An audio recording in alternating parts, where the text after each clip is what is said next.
Wild theory time, and that's I think that with Endorsi going after Rachel, I think Rachel is going to capture Endorsi and hold her actually as almost hostage leverage, either against Bam or luring Bam, because. Hey, wait, that's a triple play. New episodes, I couldn't wait. Yeah, open your mind at the first gate. Press play, no need to debate. Hey, wait, check me out. Look, clocked in, you can catch the hype. Golden Dawn, how we follow the light. Like life, married to it, my wife. What is going on, ladies and gentlemen, boys and girls, people of all ages? Welcome back to the AOA show. I'm your host, as always, Ian, along with the boys Isaiah. Yo, oh, hi, yo. And Gavin. What is Gucci shoes? And we're here again, really, we never left, with part two, literally, of our TOG questions segment that we do each and every week. Be a part of it. Join our Discord. If you ask the question an hour after our live streams in the TOG questions section of our Discord, you might just end up in one of our discussions like some of the brilliant people who posed their questions today. So we're going to clean it up here. Gavin, hit us up with the first question. Might as well hop right into it. Gavin's with us. I forgot. That's actually not a normal thing. I was like, something's different, and I'm not saying it. And then I'm like, oh, yeah, it's Gavin. Gavin's not normally here for the second discussion. We got to do, because Attack on Titan was canceled, unfortunately, for obvious reasons. Ian still hasn't accepted it. I haven't. No, I've been checking Crunchyroll like every 20 minutes to see if they put it up. Actually done that. Yeah, that, and he threatened to call the president of Asia. So, so we're not in a good place. I was going to call the CEO of Attack on Titan, and I was going to voice my complaint to the manager. I wasn't happy about it, but it did provide some light at the end of the tunnel in the sense that we get Gavin for our second discussion here because it gave us some more time for some Tower of God. Which means, Gavin, you have big shoes to fill. Yeah. If your answers aren't incredibly good, you've wasted all our time. Yes. It's either the light at the end of the tunnel or literally more darkness in an already dark tunnel. So you will be the determining factor. Question number 1. Say my name, mate. Thank you for the question. I had to say it like that. It is just amazing. It's too good of a name to not say it like that. So that means that I love you. So, take that endearingly. Season 3 starts with a rather slow pace and sets up what's to come up. What do you guys think will happen with the weird animal Kun saw? Thoughts on where the Emily plot line is going after 300 some chapters after the workshop battle? Thoughts on Gato and Kanzan? Who is the better dad? Snake Man mentioned their captain several times. Thoughts on who it is? Wow, this guy must have slid by all the mods on that one. Yeah, wow. No, it's all good though. Honestly, I would say for what do you guys think about the weird animal Kun saw? We actually have another person who asked a similar question later, so don't even worry about answering that part of the question. Hopefully, it alleviates some of it, and just rapid fire it. Okay, so then I guess the first one, thoughts on where Emily plot line is going after 300 some chapters after the workshop battle. Oddly enough, I kind of forgot about Emily. I think most of us did. And then kind of when, they had the plot of, Endorsi obviously doing some BDSM on our boy the Traveler, trying to get his phone to see what info that he has at Travel Chad. I genuinely think, I was talking to them before about it, that he literally just has the only reason why he's not giving the password is he has no relevant information other than just him messaging Emily and probably saying the most embarrassing and even dirtiest stuff on there. And he just doesn't want anybody to know about it because that is the most... not relatable thing, but I could just that is just something someone would do. Hilarious. Especially it's oh, let me see your phone right now and see any message you sent to the girlfriend. You're gonna be like, no, why would I do that? And it's that similar thought process, which is actually hilarious. He would rather die. Yeah, quite literally. So other than that being hilarious, I have really no clue because obviously her character, or not her character, but Emily in general, it was important at its time, and obviously, the ties that she has on the inner mechanisms of the tower and being able to communicate with really anybody who has a cell phone and feed whatever information she wants, when it can be tampered with by whoever has control of Emily. So that can still be, a crucial part in the tower, even if maybe using her to, hack into certain databases and, get access to other, data, which could be, played on further on in the story.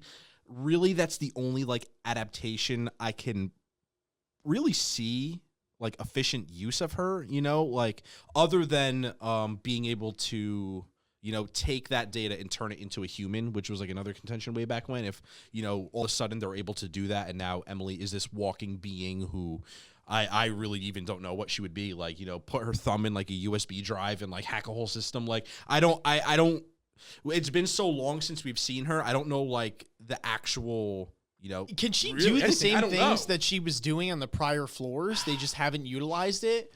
I think so. Well, I think the main thing is silly that to not utilize that. The higher up they go on floors, the smaller their circle of potential influence gets. Because now you're not dealing with like some random regulars, or you're not dealing with like the ranker, or like maybe even the dude who knows this floor best. You're dealing with like people who are close to Jahad's circle. And it's like, I'm not trusting this random fucking message. Like, you know what I mean? Yeah. Like, it becomes harder to trick people with exactly. So I feel like the only adaptation you can use of her then is so obviously that's a route you can't go. So what's another way you can go is use Emily and, all of that networking that she has and capabilities to hack into, say, Jahad's like personal devices and like maybe the top 10 families' personal devices, and you're able to then extract information or possibly classified information from them that normal people wouldn't know and use it in that sort of way, maybe to get like blackmail on them or other dirt, or even intercept messages that are being sent to other family heads or other people, and even physically change them. And I like, that's the thing, it would have to be more of like a tactical hacker point of view, I feel, with utilization of Emily. And other than that, it just feels weird from the explanation that you gave. So that's my thoughts on it. Yeah. So the thoughts on, I kind of agree that it's like you obviously can't use Emily the same way that she has been used, because the playing field is just different now. I could see you still using Emily in that way, but like exclusively trying to trick the people going up these floors, right? So like Bam's company, you know what I mean? Like they're obviously, sure, like they've had Emily used against them, but it's like once you get into like the nitty gritty of who said what, and if you use Emily, correctly and strategically to like move around information of who said what and who should be going where and who's meeting who where, then like, yeah, I guess like potentially that makes Emily always at least somewhat relevant, in the sense that like really what like it's not something like everybody's checking Emily for information, because like we said again, now our company, we know not to do that. Like we're onto that stuff. But like if you use Emily to contact somebody else who then gets in touch with you and then has connections to another, like if you use Emily for networking, but like essentially networking for the purpose of like tricking or trapping other people, she essentially always stays relevant, because Emily is just like a means to an end. It's just a way that you get in contact with, form alliances, or get information on X, Y, or Z people. So I could see Emily working. And I do actually, though, think that like way endgame, Emily is going to be worked into, the how we tackle Jahad's empire, because like I said before, while I don't think it's as easy as being like texting, one of the head families, and it's like, oh, well, I got this message, it's got to be true, because they're a tight-knit, group. I do think that the one advantage Emily has is her as a item, ability, weapon, is something that doesn't really exist in the tower, right? That was the whole thing. It's like we created Emily, which is kind of insane, because this item with this kind of potential doesn't work. This is essentially a weapon of technology, which is something that's never been weaponized in the tower, which means the only advantage we have over the 10 heads and Jahad's empire is they've never seen a weapon like this. So how do they fight something they don't even know exists? So like I could see Emily being worked into like, oh, we'll use Emily to get into this place, or bypass this person's or whatever. I don't know necessarily, but I do think Emily is going to be worked in later game. And I could see maybe even with the whole Endorsi interrogating Traveler, like if I don't think there could be something like on his phone where it's like he was texting like Emily and like has the secrets to her code or whatever the fuck. But like there could be something on his phone that like leads to traces of like how he got contacted by Emily, because remember, he wasn't the only person that Emily contacted. So like something that leads to either where Emily is now, or a different way to use Emily. But that's my thing. And then the other one, thoughts on Gato and Kanzon. They're pretty cool. Kind of just seem like lesser Yamas, if I'm being honest. They don't really stand out to me too much in terms of like they're like being distinct.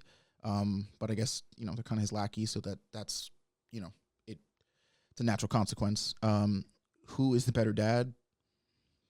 Both not great. Is Kanzon's son Louis? No, so if I'm wrong, this could be flopped, but I believe Gato is the father of what's his name starts with the G, or Deng. Yeah. And I'm pretty sure Kanzong, he has the daughter. Yeah. Who's like ripped out of her mind. Oh, you're right. Remember, You're totally right. I guess if we're going off of surface level, I would assume Kanzon's the better father in a sense because it seems like his daughter doesn't want to run away from him and is somewhat thriving. Although, ripped could and we jacked. argue, though, But, I Ripped mean, and jacked. yeah, I mean, that Deng having a mindset that is not the same thing as literally everybody else in the society leads to like a different mind and a well, that's a different mind, but that's like saying, but the thing is, who's a better dad? Like it made him a better person, but it's like, you have a guy whose like daughter is somewhat thriving compared to the abusive dad who probably like put his son to kill millions of people. Watch him be like he's like, and they both did the same thing, but like that outcome as a person doesn't make you a better father. You convinced me. Cousins. Chat was going ham, by the way, because I was calling him Gato at first too, and apparently it's Gato, and people were like dying. They thought that was the whole like hilarious in chat because I was saying. I don't know, just saying Gato, like they just thought it was funny that I was saying it like was that. It Gato? Gato, yeah. It doesn't even matter because he's a terrible father. So his name is irrelevant. And Snake Man mentioned their captain several times. Who do you think he is? I don't know. Snake Man is yeah, Snake Man, yeah, he's on like this like weird like eighth party shit where he just like whatever he's got going on kind of feels like so I mean, I'm sure it's Tower God. It'll be like, oh, he was actually working with Jahad the whole time or whatever. But like right now, it just feels so disconnected and so not a part of what everything else we got going on. Like he's like, take us to Jahad or I'm sorry, or we'll show you where Jin Sung is. The fight with Jahad, like we want in, and it's like, okay, my guy, why? Like, what do you? Aren't you? Last I checked, he was the dude. Isn't he the one from the Hidden Floor, but just like the grown up adult version of the snake thing that that like made Endorsi a princess? Oh, I don't think so. Or if that's what his. I don't know. No. Yeah, because I know what you're talking about. I wonder if that is their captain in a weird way. But then again, he was a princess hunter, the Hidden Floor, because that was Endorsi. Interesting. I didn't know this guy was going to be that relevant. But, I mean, sometimes in Tower God, they do that. Well, that's the thing. I think, like, right now, it's like, who are you? But, like, 20 chapters from now, it's going to be like, oh, you're that guy. Like, but it would make sense if, like, this snake guy had, like, some relation with, like, Endorsi's, like, I think she referred to him as a father or, like, a father figure, whatever that snake guy, but the princess hunter. So, like, I wonder if they have ties. They got it. You do snakes. I do snakes. We do the snake thing. Well, think about it. You think everybody in Yama's club is just like, oh, you're a dog too? No, it's like we all know we're all the same because we couldn't like live together. Yeah, I guess what's interesting on that is if that is, say, hypothetically, that is his captain, the many snake guy with Endorsi, he is the princess hunter, like he grooms princesses. So I wonder what beef he would have against Jahad because this snake guy obviously said, we want to go, help you on your fight to destroy Jahad or whatever. So I wonder if like maybe seeing on the Hidden Floor, the possible captain, like I'm going to call Big Snake, Little Snake, him being Big Snake, if that was maybe like something to him going with Endorsi is like, symbolic and showing a change in his mindset where he's like, latching in onto Endorsi, seeing how she's going against the normal princess duties and like kind of going against Jahad. And maybe that is like an inclining on why he like wanted to come to her and why he wasn't aggressive against her and maybe sharing a similar mindset and seeing it develop in a way. I have no clue, completely out of my ass. And if he's not the captain, it's going to be very embarrassing, but just don't be too embarrassed because honestly, there's like little to no information besides that guy has snake things and the other guy. The only reason I think he's relevant is because this person bothered to put him in the question. Like that's it. That's literally it. That's fair. Deductive skills. Otherwise, I wouldn't even be giving him a second thought. No, that is fair. Yeah, I don't know. I think the big one here is Emily's plot line, and you guys kind of already took that one and said everything there really was to say about it. So I'm gonna move on to the next question here, which is by Anaketh K. Thank you for the question. Anaketh asks, what do you think Deng Deng's status within the cage looks like? Will Yama's praise for him incite any negative feelings from other underlings, or do you think the others under Yama's command simply couldn't care less? So let me break this down and unpack this one at a time. What do you think Deng Deng's status within the cage looks like? Do we mean when this Fang game goes down, or just like because the cage, as in That's the name of the place that they're holding this whole thing. So remember how they were like, oh, this festival is supposed to be a big deal because Deng is going to be there, who is the son of what is it, Gato, who is the reigning champ. Nobody's ever beaten him. So they're like, oh, rumor has it or whatever that like one of the only ways to sort of shake those things up or change it is by having somebody of the same bloodline or whatever as enter the festival. So I just want to throw a thing. I actually don't, although I see what you're saying, I don't agree. I don't think that's what they're talking about in this question because they referred that place that you're talking about where the event's being held isn't the cage. The cage is really referred to any room because they said like when they went to go meet Yama, they're like, we're going to Yama's cage. Like they don't say like, oh, you're going to room A, room B. Like everything is in that like cage, perspective. So I think it's more like Deng status like within everybody in general, because then it kind of makes sense with the follow-up where it's like with Yama's praise for him incite any negative feelings from other underlings. So like for me when I read it, I'm like Deng status is a prodigy who's like kind of the step above everybody else, in a way where it's like he's very strong, he's very prominent, but he doesn't look it. So he has a very aggressive state. Okay. However, with that, would it incite any negative feelings from underlings naturally with the environment that they have? Yes, because obviously if you're an underling, the whole purpose is to beat anybody above you. So there's going to be animosity and hatred and fear, but it comes with the respect too. With Deng personally, I don't think there's going to be as much respect there, just based off of his character and kind of like how he looks physically. But I do think... So pretty much I do think there is negative feelings toward him and animosity, but there also is a level of respect that has to be there just based off of who he is. But I think that's how it's questioned more because I know Cage wasn't like just one specific place. They said it in a couple different rooms that they went into where they're like, we're going into this cage, we're going into this cage, we're going into that one. So okay. I don't know if that's... Well, we'll break it down with both. We'll do both. So looking at it the way Isaiah was talking about, how do I think this is going to play out? I think that Deng has to win, right? Because that was the game Bam made with Yama, where he said, if we win, then we get to get out of here, and if you win, Bam's dead. So like, there's got to be some way, I would assume, that he wins through trickery or whatever. Maybe he's just that good. I think his status is... it's shaky at best right now, but I think for narrative purposes, it makes more sense that he wins. And maybe that's a cop-out for me to say that because I'm like, well, duh, Bam has to live, so the story goes on. And I could be wrong, but that's that usually has not steered me too wrong with stories like this. So that's my assumption there. I think he's going to win. To take it in your perspective, his Yama's admiration for him seems to be high, especially due to the fact that Yama almost finds it comical that he almost brushes off the fact that Deng doesn't fight ever. Like he's not like, son of a bitch, go kill him right now. Like he's always like, bring him back. Deng's going to be here. Oh, I want to see this little pup fight. And it's like, Yama, have you not been getting the memo here that like he's not about this? And he seems to just not care. It's just like, no, he's going to. Like it's fine. He's going to do that. So I feel like he has a spot for Deng in his stone heart, if there is one, or his rabidly wild heart.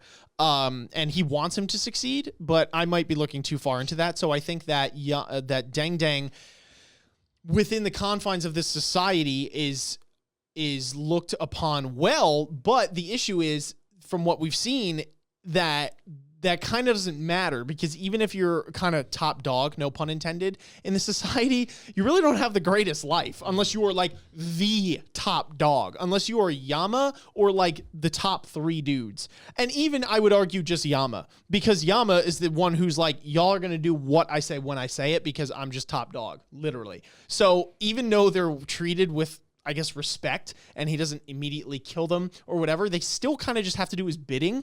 So it's like second place is almost as bad as last, if that makes sense. Like you're either the alpha or you're not the alpha, right? So I don't know. That's how I look at it there, to answer it in that way. And will Yama's praise for him incite any negative feelings from the underlings, or do you think the others under Yama's command simply couldn't care less? I think that if anyone cares, it's probably the people that are high, but obviously not like they're higher. Like there are people that are threatened by Deng Deng's presence, where it's like, okay, he can actually be strong enough to dethrone me from my spot with Yama or something like that. Then maybe they'll harbor negative feelings where it's like, we got to get rid of this kid because the status quo needs to be maintained. Like, what's his name? Gato has been kind of ruling the roost on that thing, and like we've been going along well. So maybe there, but I don't think anyone other Deng would really be like all like pissed off, because I think a lot of them this is kind of like a no bullshit society. Like they kind of get the deal. Like I don't even feel like they have the time to like harbor a bunch of resentment and like be like, pouty about it and like negative feelings, maybe in the sense of like rage and aggression, not even jealousy, because Yama's the top dog. If he's showing specific praise for, one of the like lower dogs, like I feel it's just a natural thing in that society that they're going to be jealous. Like, hey, this is the person we have most respect for. Why are they respecting, like, why is he showing you, who's like pretty much on the same level as us, more respect than any of us? Like, sure. I think maybe for higher ups they would feel that sort of resentment, but yeah, I feel like for lower ones it's like they don't have the time. Like there's really, I guess the reason is they don't have to ask that question, like why does he get more respect than us? Because like he's stronger than you, straight up. You know what I mean? Like he could beat your ass at any given time. Like and this the higher ups is his father and one other guy. So that's the thing. Like it's Gato and Calzone or Canzone. So it's like, you know what I'm saying? Like I don't know. I just feel like it'd be weird. Like doesn't have to necessarily be those two. Wait, are you saying Deng is stronger than some of the other underlings? What? When you say that, there's a hierarchy, right? There's Yama at the top, and he has his two top dogs, which would be Kanzon and Gato. And yeah, Gato and Kenzan. And did he say there were three? Was there another guy? Or was it just those two? Whatever. He has those two there, and then it's a hierarchy, right? Mad Dog might be the other one. Okay, or he's like below Kenzan or something. Something like that. Point is that it's almost like a pyramid thing, right? Where it's like 100%. Yama's at the top, those guys are there, and then there are clearly guys that are not on the level of Kenzan and stuff like that, but then they're higher than people lower. Mm-hmm, yeah. What I'm saying is that Deng, I think maybe inspires resentment from the people that are above him on the hierarchy but are above him, but not that much where they are actually threatened by his potential power and presence, and especially the favoritism that Yama shows him because he's clearly a prodigy. He's working up the chain. I think those people, the ones that are actually threatened, might show some sort of emotion in that, where it's like conniving, scheming, stuff like that to keep the status quo. I think the people under him, sure, they could show like a little bit of jealousy, but I guess at the end of the day, it's like this society is based strictly on like a power dynamic. So I don't think it would be necessarily, why does Deng get all this attention, right? When they're under him, like I think it's pretty abundantly clear why he gets the attention, and that's just because he's stronger than you. Like that's it. That's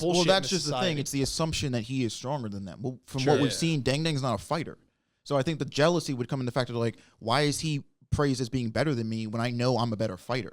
Like Deng's clearly not a fighter. That's the but just because you don't like to fight doesn't make you not a better fighter, though. Deng no. I get that, but I'm saying the people under him though who do love to fight would be like would question that. But what I'm saying is those people under him, like when I say the people under him, I'm saying that doesn't mean that they're better fighters than him, right? So sure, like if they could be jealous where it's like they're up above him and they're like, well, I know I'm a better fighter than him, but like his power is threatening me.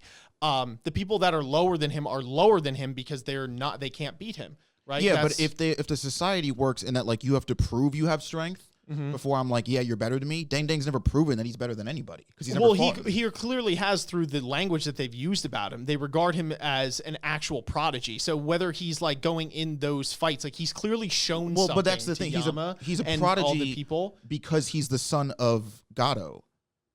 But Deng's never done anything. I think there's more to it than that, because the way they talk about him is like Deng's kind of the real deal here. Like if anyone's going to be able to beat him, it's him. And I don't. Well, my thing is, I think Yama thinks that. Like I think Yama is banking on the tradition of Gato's bloodline here, and that's why he's like, oh, I'm putting all my stuff. Like that's why he's been going so ham on trying and caring and trying to get Deng as a fighting dog.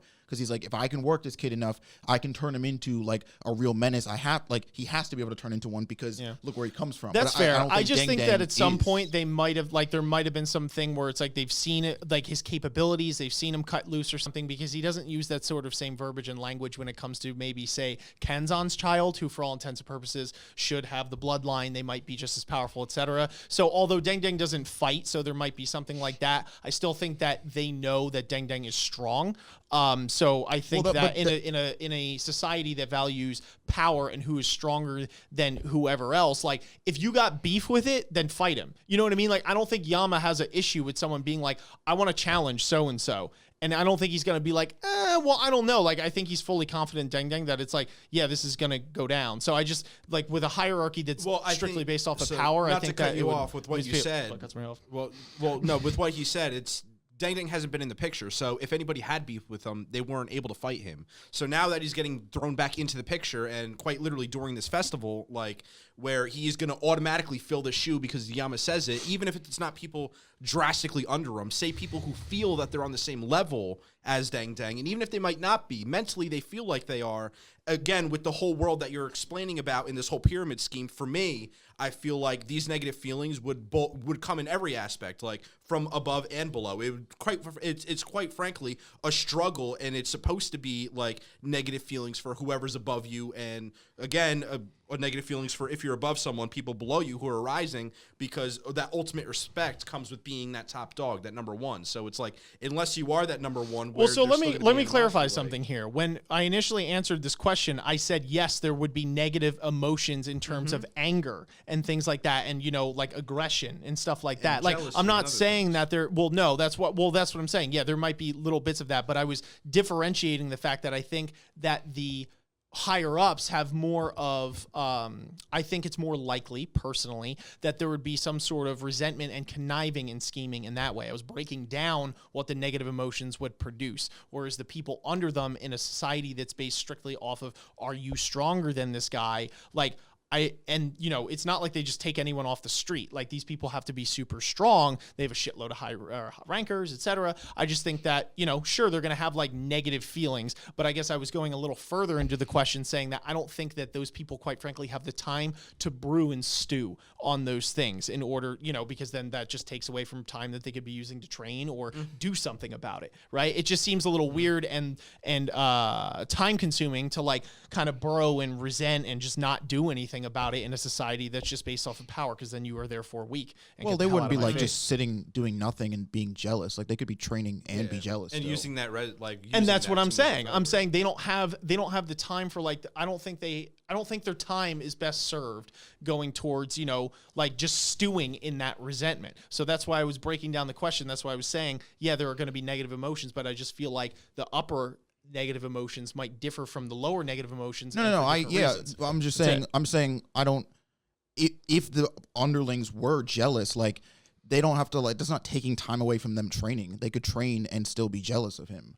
You know what I mean? I get that. That's what I'm saying. I said they can still do that. I'm saying it would not be well served, though, for them to take that jealousy and then hide in a corner and do it. I'm not saying they're doing that. I'm just saying that's why I was breaking down the question. I was saying negative feelings could lead to that path. I'm just saying I don't think in this society that it would benefit them to take that path. I'm not saying they're taking it. And I'm saying, sure, they could be a little jealous or resentful, but the point is that you could train and do all that kind of stuff, but like at the end of the day, you just got to put your money where your mouth is, So it's like, okay, if you're really that pissed off about it, like go fight him. So I think that it just like doesn't serve them much time. Like it doesn't serve them well. I just feel like part of their society isn't like, that doesn't, that's not something that's like put to the forefront where it's like, oh, okay, just like kind of brewing it. Like if they got a problem, like come and say it, and then we'll. But if like what Gavin said, where if they've never had the chance to fight Den, then like that's where the frustration comes from. Well, we don't know that. This is all speculating. You know what I mean? Like there could have been people. Well, that Den's did never said he's been in a whatever. single fight though. So up until he does, why would you assume he's? Is been there in a fight? panel that says Den says I've never been in a single fight? Like I feel like we're just like pulling a lot of stuff now. If you like, well, no, the only fact is we don't know, and we should move on. But either way, for me, it's just I honestly, we'll go to question 3. I mean, unless you guys want to talk about it. No, we're kind of just going in circles and we're derailing. No, I'm just who? Oh, so you're 3. So we'll go for it. We're just going in circles. Okay. Third question comes from Kenshi. He says, I just noticed this after seeing the thumbnails of your Tower God live streams, but do you think that the butterfly peacock symbol of the Fug Elder is similar or related to the three-eyed symbol on Jahad's arm? In Hidden Floor arc episode 307, could the symbols have similar origins, or is it just a coincidence, or is it modeled / based off Jahad? There was a screenshot for this as well if you needed to refer to it. I don't know if you're able to drag it. Yeah. So I will. Okay, I'll drag. Oh my god. That. Yeah. Just for reference. Do I think they're related? Probably. I think like pretty uncanny. Yeah, I think the way that most of the stuff in this story works is that like, you know, it's like that everything is modeled after or made to directly oppose something that already exists. So like if Jahad's empire came first and he had like the whole 3-eye setup, like this might imply that like there's a delineation between the pattern on Jahad's arm there, which like may have been something from Arlene, and then maybe like Fug took that and made this, you know, weird butterfly thing, and like, you know, I don't know if they like added more to it or whatever, but like, you know, sort of did their own thing with it, and now that's what the Fug symbol is, you know, which is, again, there's the connection to Arlene, who is connected to Jahad, and that's why Jahad would have it. I don't know, because that just makes the most sense. It would be weird if like everybody, because these fights feel way too close to each other for them to be like, yeah, we just had like the art team whip up a cool logo for us. You know, everything. I feel like it has to mean something, and mean something specifically in the sense that it has to be connected to whoever they're opposing, whatever it is they stand for. So I do actually agree with most things you said. Something that kind of pops in my mind that completely could be irrelevant, but I'm just going to blare it, is Jahad's symbol obviously is the 3 eyes. And in a weird way, if you kind of tilt it sideways, it's almost like a cocoon. And then like with their symbol, they take the same 3 eyes and reorient it in the shape of a butterfly. So I wonder if that's like almost symbolic in a way where it's like, this is Jahad, this is Jahad, and like, you know, in a cocoon state where he created this castle and isn't allowing it to flourish, where it's like, this is the opposition, like we're going to take that and we're going to create it into something different, being a butterfly after it sheds out of its cocoon, being the caterpillar doing so. So that was just a little tidbit I wanted to throw in there that seemed interesting. But yeah, I kind of like Isaiah's take on it, where it's like a de-evolution, or like a newly evolved state from like something that like derailed from its original origin. Yeah, I can see that too. Kind of taking a piece of what Arlene's thing was, or vice versa, right? Because technically, I guess Fug was initiated after Jahad, you know, ruled the roost. Yeah. So like Jahad actually could have been the first version of that, Which and is they true. just kind of took that. It could go reverse. They could have taken that a little further. But I think, you know, distorting what that image is, or kind of using it to create something more, might be there. It might just be purely coincidental, though, that they look pretty similar with it. But I can see where you could draw those comparisons. I could see it as like Jahad kind of wearing that as like a weird remembrance of her, you know, where it's like he hasn't completely let it go or something like that. But I'm just heavily speculating at this point. So I mean, we do know that there was like, I think, wasn't it the Floor of Death? There was a statue to Arlene that he had taken down. Yeah, that's where the hand of Arlene. So maybe was he left. could be, in a way, like trying to rewrite history here and be like, no, this was never Arlene's thing. It was mine. Like this was my thing. You guys perverted it and turned it into this Fug group. I don't know what that is. You know what I mean? Because he also seems just kind of petty like that. yeah, Fug comes up. We're here to kill you, Fug. Who's Fug? You know, Yeah. he just like Yeah. keeps whisking it off. That'd be funny. Gavin, I think you have the next question, my dude. Ooh, the next question is by Divine Mage. What are your thoughts on Karaka trusting Bam to find Deng? And then Bam takes over the negotiations with Yama.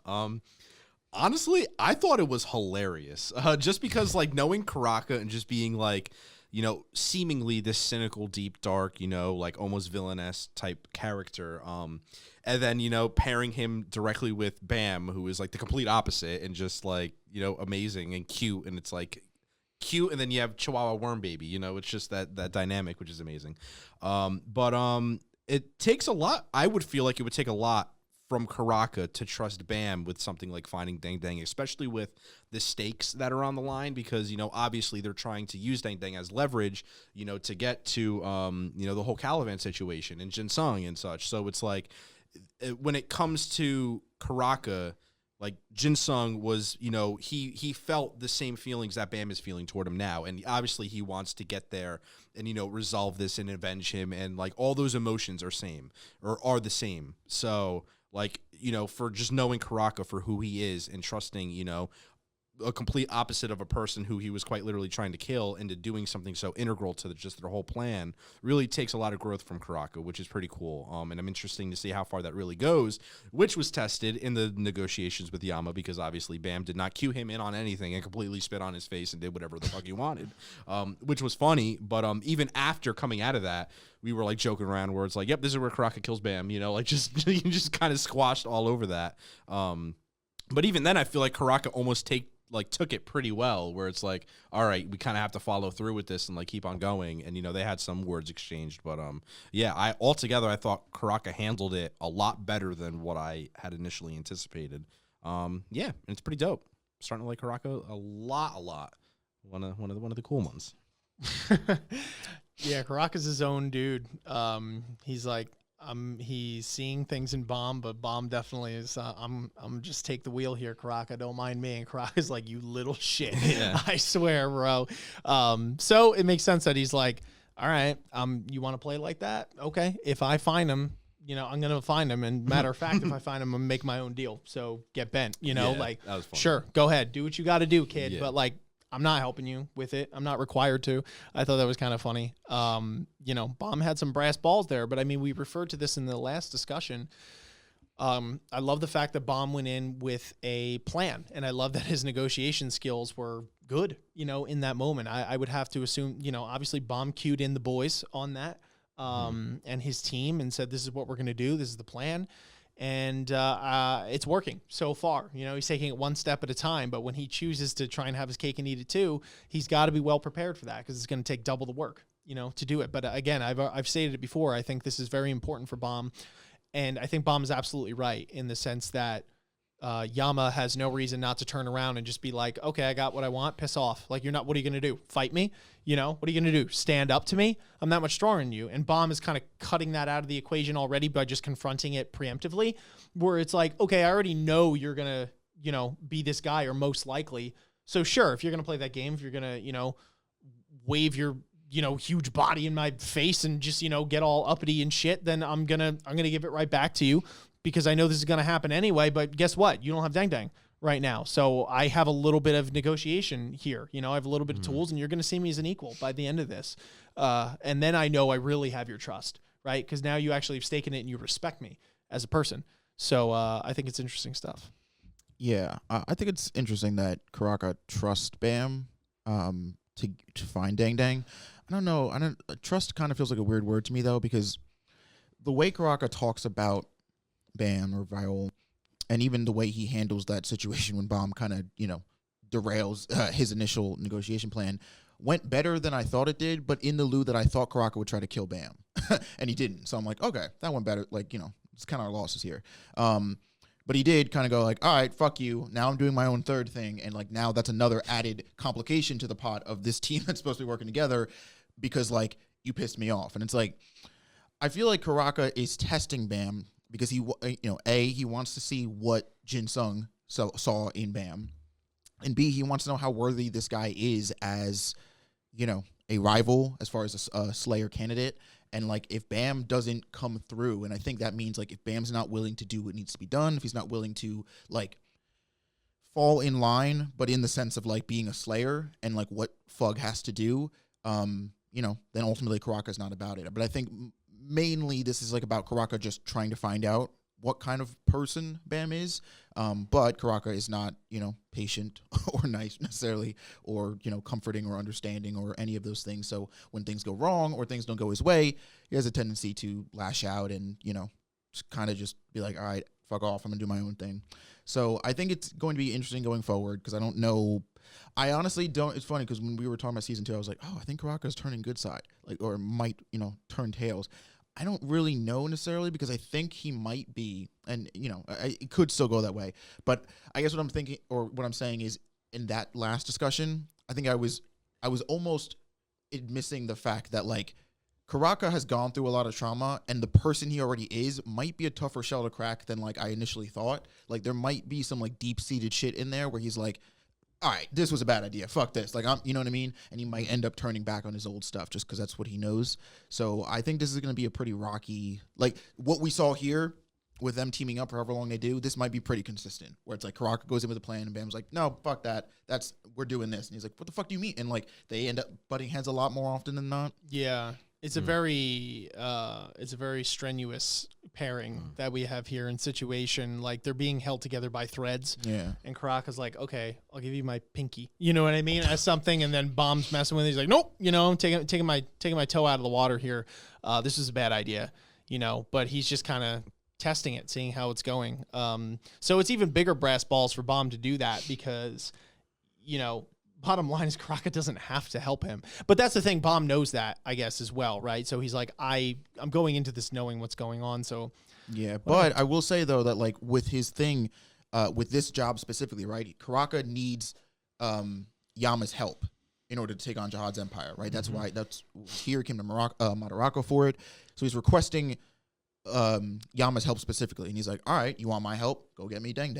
But it's like Deng, who is that little, you know, scared kid who's trapped in this place. Like, I'd have a hard time if you sent Bam in there to get this kid out and you said Karaka, that kid would have come out with Karaka versus Bam. So I think while Karaka doesn't need Bam as an ally for himself, he might recognize that there are situations and things that Bam can get done that Karaka either can't or can't get done as easily. So like that's where this alliance started. Yeah, you know I think mean? it goes both ways. You know, it's like they each can utilize each other for their strengths and you know to cover for their weaknesses. Sure, you know, just yeah, as yeah. in any sort of alliance, whether it's a tentative one or not. Yeah. That'll be just kind of the dynamic between both of them. So it is interesting to see. But anyway, moving on to the last question here we have by Irene Sharda.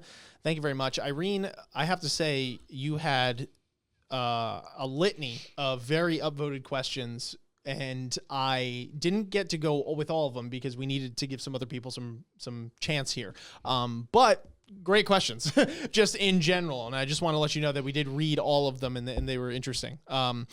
But this question we found particularly interesting because we were joking about it in our live stream. And I just think it's a great question. Endorsi seems to have more interest in what's going on with Rachel than Bam does. We also know that Rachel holds a grudge against Endorsi. What do you think will happen when Endorsi goes after Rachel? I think this is a very interesting thing because I find it striking that Bam has now finally decided to give up on the, you know, well, at least he's like at least we think for now, but he's like, Rachel, I kind of don't care. Like, whatever, do your thing. Like, you have the questions, but like, all right, bottom line, I'm still sticking to my guns here. Don't come back.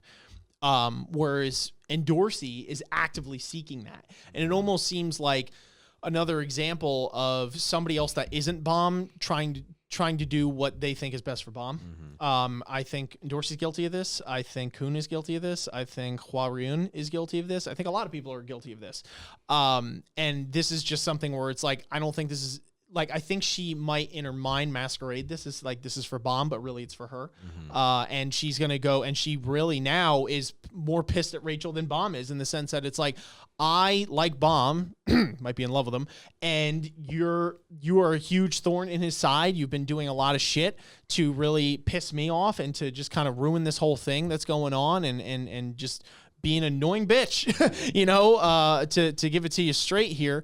And I don't trust that you're not going to do something again. Like, Bam might have given you the cold shoulder, but like let you live. I don't trust that you're going to be able to do that. And kind of like I feel like Kun did earlier, where he's like, this is what's best. Like, we got to just axe her, right? This is the whole thing. We're going to destroy her. I feel like Endorsi might be going through a similar thing here. Like, she wants to just stomp out the weed where it is and not let it grow and take root and then just destroy the whole home there as well. But I think that's kind of the dilemma here, and potentially the clashing is that maybe again Bam is like Endorsi, like it kind of doesn't matter, like you know, whatever.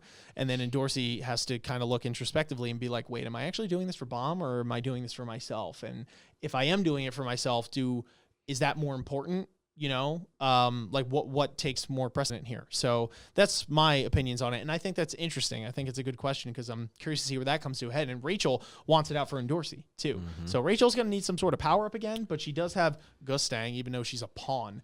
But the point is, if she's a pawn, Gustang is going to let her die when he deems it necessary for her to die. So if Endorsi tries to pull the trigger too quickly and it's not Rachel's time to bite it, then, there's Gustang on her side at that rate, right? For whatever his reasons might be.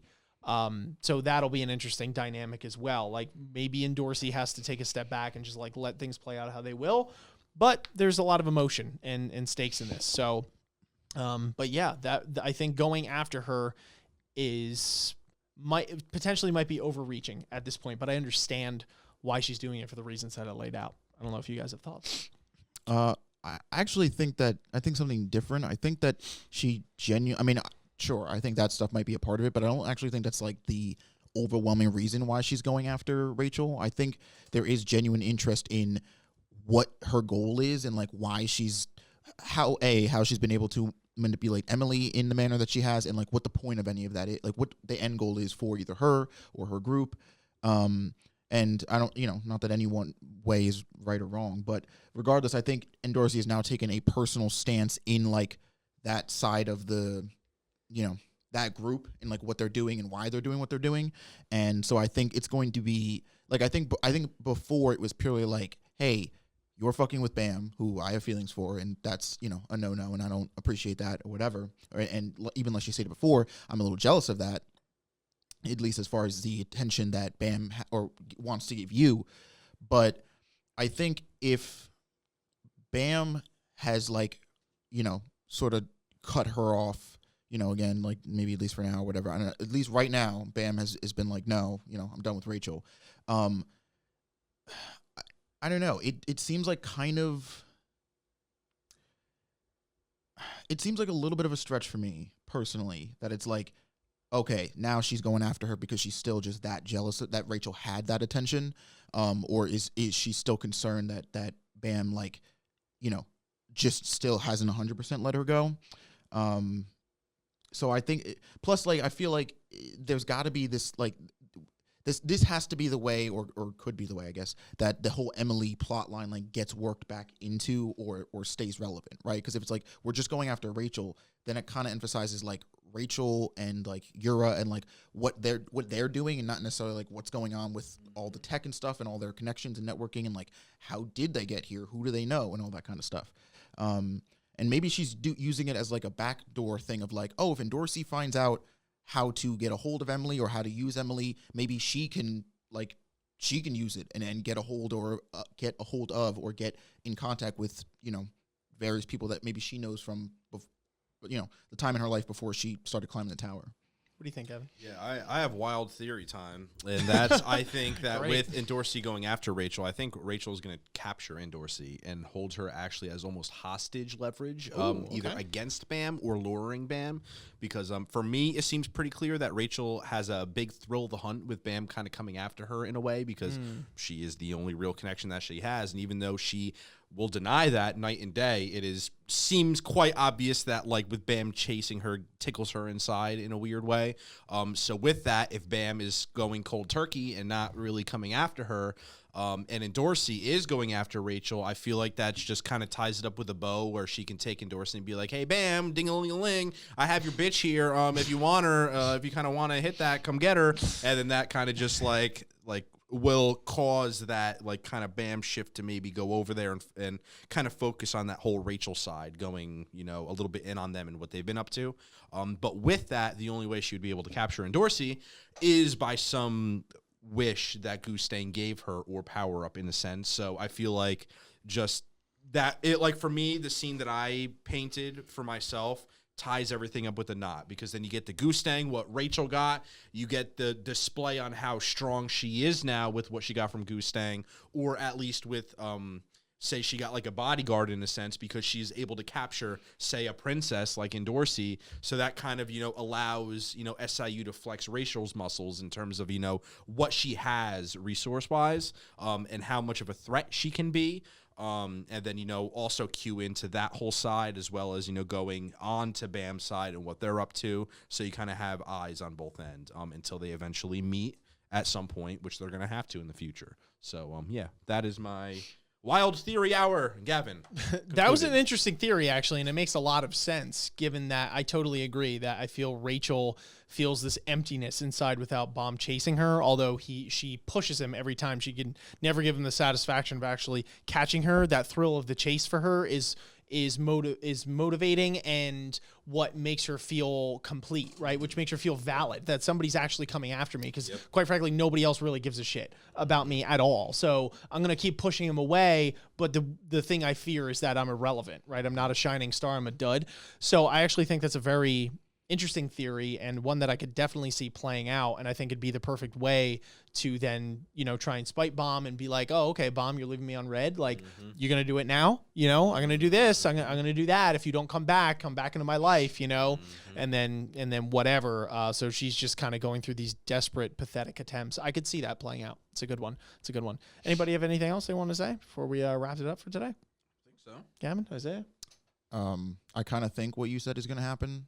Like, what you said might happen is going to happen, but I will hate it if that's what happens. Everyone will hate it. That is just so stupid. Yeah, bro. And it's so Rachel because it's so stupid. And that's so what Rachel. makes it plausible. It's like the dumbest, most convenient way to keep this fucking bitch It's like the most relevant. Rachel move to make. Fuck that bitch. Oh, man. Wild. Anyway, folks, that is our discussion today. Hopefully you guys enjoyed it for the banter, the laughs, the arguments, everything. It's all part of what makes us the AOA show. So we're going to go and strangle each other after this. Now, for real, though, if you guys enjoyed the video, make sure you guys are leaving a like on this video. You are subscribing to the channel and hitting that bell if you are new here so you don't miss any future content coming out from the AOA show. Also, hit us up on AOA Reacts and subscribe there so you can catch all of our live reactions and our live read-throughs to Tower of God, these chapters included. You definitely don't want to miss that. That was a blast. And comment your thoughts down below. What did you think of the questions posed, our answers to them? Would you have answered them in any which way that was different from the way we did, right? Did we miss something, gloss over it, etc.? Let us know all those comments down below. Big shout out to our patrons as well. We have Stoic and Nathan in our Acolyte of Anime tier. Thank you very much. Love you all from the bottom of our heart. Definitely join that Discord. The link is in the description down below so you could pose your questions that might just be read in next week's discussion. But until next time, folks, thank you so much for watching. Thank you so much for listening. We'll catch you all on the flip. Peace. Peace out. Ninjas are samurais, blazing the kunais. Find me in the leaf of the cloud, screaming out Bankai. We just some ghouls though, who like seeing parts fly. They like what you saying, Goma got more through the storylines. I tested your neck from the start, my hunters gon' come for your heart. I promise you'll land in my boulevard, left them in one piece, no